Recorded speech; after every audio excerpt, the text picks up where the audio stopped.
Welcome to Global Markets Roundup. Weekly updates on global gold markets, global stock markets, global currency markets and global economic updates.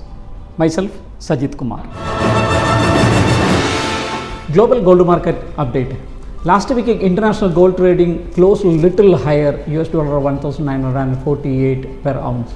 So last week US data and FOMC statements were showing a supportive week coming for gold.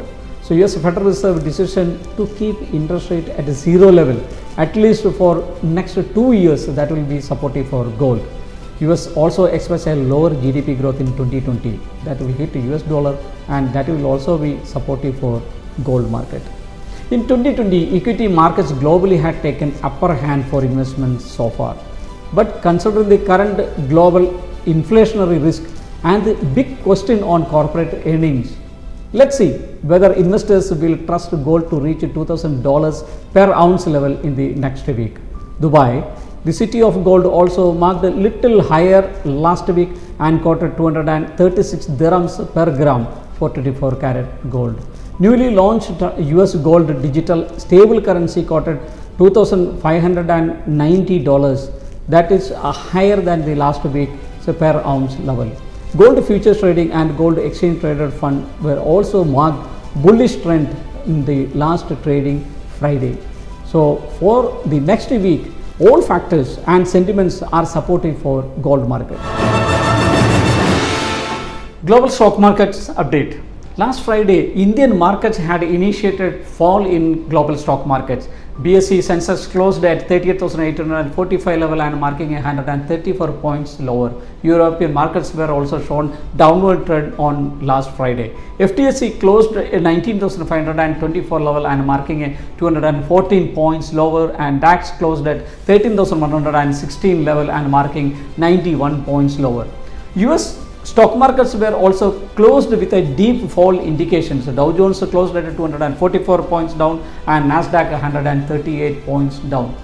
Gulf stock markets last Thursday given a positive indication due to the UAE-Israel new agreement signed last week. Dubai financial market closed a positive of 19 points up. Abu Dhabi stock exchanges was slightly up of 5 points. Saudi stock markets 26 points up, Qatar exchange 0.63 points up, Oman Muscat securities market closed in a flat mode, Kuwait stock exchange 75 points up and Bahrain stock exchange marked 17 points up. Considering the last week US decision may force investors to book profit from equity markets, more outflow from equity markets may happen next week onwards. Let's catch up next week. Global currency market update. Last week Indian rupee has closed at 73.44 level against US dollar. We had seen the sell off from the stock market by foreign institutional investors that has created a negative territory for Indian rupee on last Friday. If FIs are selling off and taking out money from the Indian stock markets, that will be very much challenging for Indian rupee for next week. UAE dirham closed on Friday at 20. Saudi Riyal closed at 19.58, Qatari Riyal closed at 20.20, Omani Riyal closed at 190.97, Bahraini Dinar 194.12, Kuwaiti Dinar 240.79, Euro 87.10, British Pound 95.05, Canadian Dollar 55.72 and Australian Dollar closed at 53.62 level. Stock markets and US dollar will be highly volatile next week and that will be very much challenging for Indian rupee also next week. Let us catch up next week. The global economy update. Last week US Federal Reserve announced that it will keep interest rate near zero level for years and years until US economy and US labor market recovers from the effects of COVID-19 pandemic. US Fed officials also changed their economic forecast to a smaller GDP decline in 2020. US economic data also given hints that the US recovery will be slow without new federal aids.